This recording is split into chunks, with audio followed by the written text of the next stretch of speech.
You're back! Yay! Today, I am going to be doing another paranormal video about, of course, Portland, Oregon. Portland, Oregon is a very, very weird city. For real.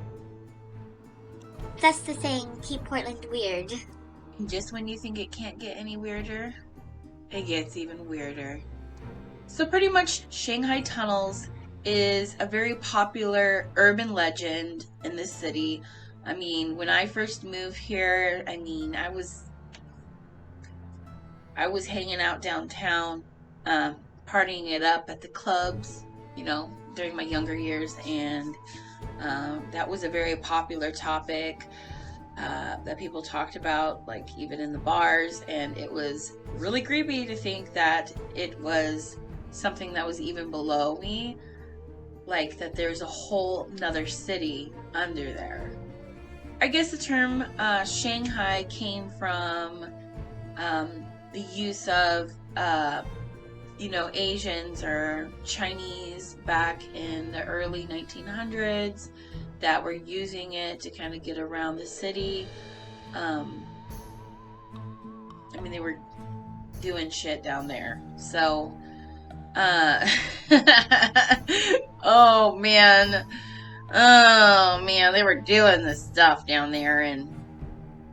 But before that, it was used in the 1800s to transport alcohol during Prohibition to legal bars. But of course, it was illegal.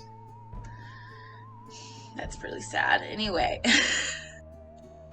throughout the years, there's been talk of the ghosts down there, or there's people that have said that they've been chased out of the tunnels from a cryptid or some kind of demon.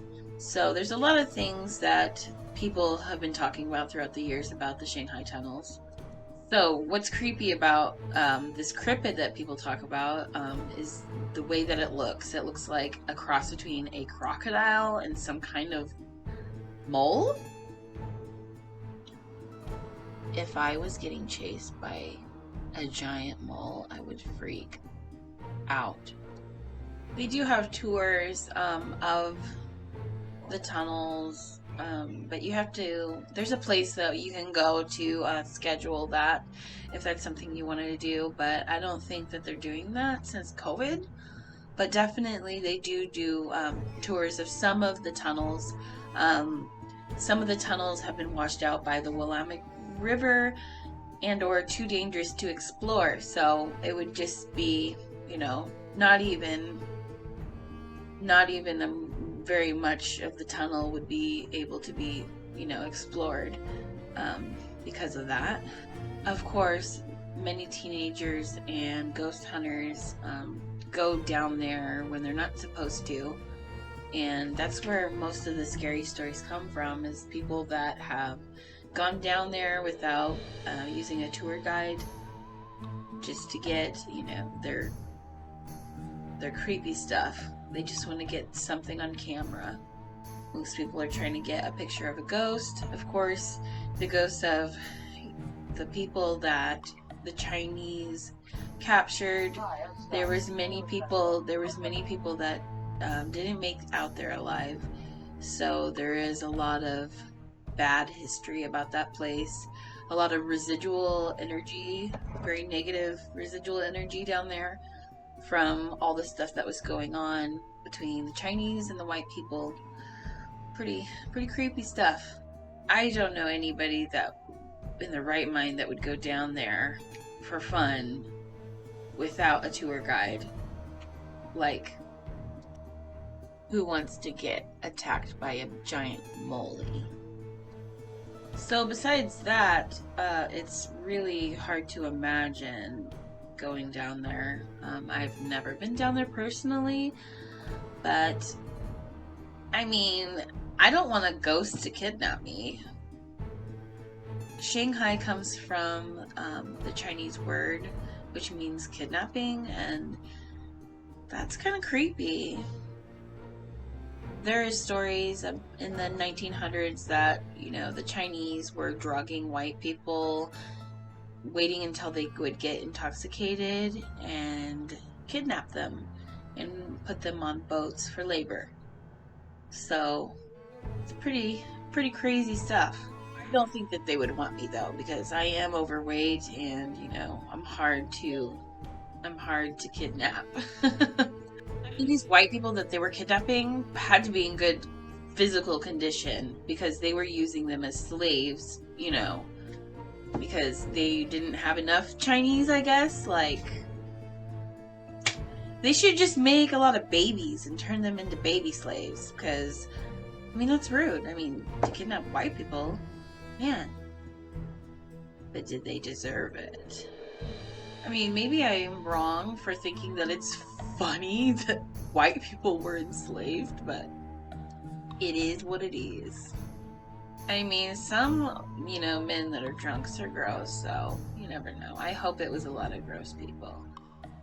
Especially if it was like a sleazy freak, like a perv or something, going to the bar, drinking illegal alcohol, being skeezy with young girls or something, that would be... Am I evil? Can you imagine going to a bar, having so much fun with your friends, and then all of a sudden not remembering anything, waking up, and you're in a tunnel, getting shipped out for blood money? Woo-wee! So most of them that were sold were loggers, labor workers that were just, out there having fun. And there was a disgusting amount of people that got kidnapped. Thousands upon thousands of men were getting shipped out. They did pretty much set up the kidnappings pretty smartly.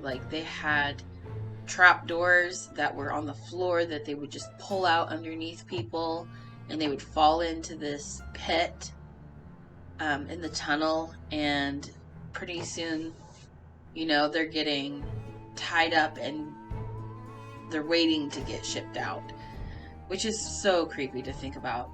So to me, that explains why there's so much paranormal activity down there, because of all the negative energy probably trapped in there. There's so much going on, or there has been so much going on over the years, that it's probably impossible to cleanse. So it's best just to keep out of the tunnels and respect that that is a place where people shouldn't be. So this would conclude my episode of paranormal stuff. So I'm gonna go stretch, you guys. I've been in this chair for a while now, and I love you guys. So I know I'm weird, but that's just me. I'm gonna head out, stretch and walk, and I hope you all have a good day. I love you guys. Stay cool, stay weird, stay Portlandy-ish.